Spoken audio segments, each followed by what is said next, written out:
آسان عمل لیکن ثواب بہت زیادہ. سب سے پہلے الحمدللہ رب العالمین، اگر آپ یہ ایک مرتبہ پڑھیں گے آپ کے نام اعمال میں 30 نیکی لکھی جائے گی، 30 برائیاں اللہ تعالیٰ مٹھائیں گے. دوسرا جو عمل ہے وضو کے بعد 2 رکعت نماز پڑھیں گے تو اللہ تعالیٰ ہم کو جنت دیں گے. تیسرا جو عمل وہ یہ ہے کہ عشاء کی نماز کے بعد کبھی کبھی 4 رکعت پڑھیے تو اللہ تعالیٰ لیلۃ القدر کے برابر اللہ تعالیٰ ثواب دے گا.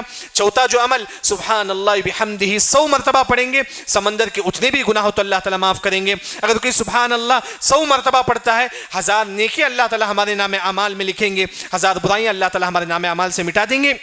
اسی طرح مسجد میں کہیں بھی پروگرام چلتا ہے، آپ وہاں آ کر بیٹھیے، صرف بیٹھنے کی وجہ سے 1 منٹ ہی 2 منٹ ہی اگر آپ بیٹھیں گے اللہ تعالیٰ ہمارے گناہوں کو معاف کریں گے. اسی طرح آپ دیکھیں گے کوئی مالدار صدقہ کرتا ہے، کوئی مالدار مسجد بنتا ہے، کوئی مالدار غریب کو دیتا ہے. اب بولو کہ اگر میرے پاس بھی پیسہ ہوتا تو میں بھی غریب کو دیتا، اگر میرے پاس بھی پیسہ ہوتا تو میں بھی مسجد بنتا. اللہ تعالیٰ آپ کو بھی مسجد بننے کے برابر ثواب دے گا، کیونکہ اللہ تعالیٰ دلوں کی بات اللہ تعالیٰ جانتا ہے. اسی طرح صف میں اگر جگہ خالی ہے اگر آپ اس کو فل کرتے ہیں تو اللہ تعالیٰ ہمارے لیے جنت میں ایک گھر بنا دیں گے. اسی طرح ایک اور جو عمل ہے، کوئی ہمارے سامنے غیبت کرتا ہے، آپ بولتے ہیں کہ بھائی اللہ کے واسطے غیبت نہ کرو، آپ صرف اتنا بولیں گے اللہ تعالیٰ ہم کو نار جہنم سے بچائیں گے. اسی طرح پانی پلانا ایک عظیم صدقہ ہے.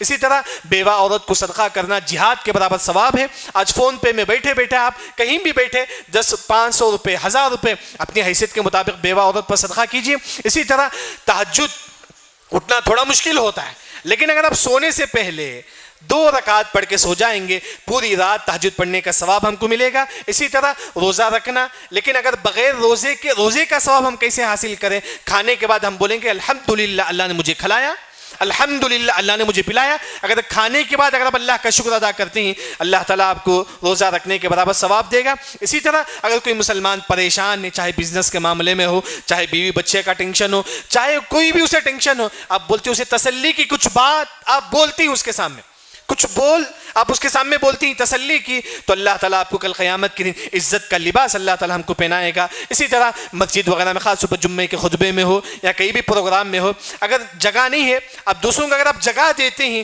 اللہ تعالیٰ آپ کے مال میں کشادگی دے گا، رزق میں کشادگی دے گا، عمر میں کشادگی دے گا، قبر میں کشادگی دے گا، بلکہ دنیا اور آخرت میں اللہ تعالیٰ ہم کو کشادگی دے گا.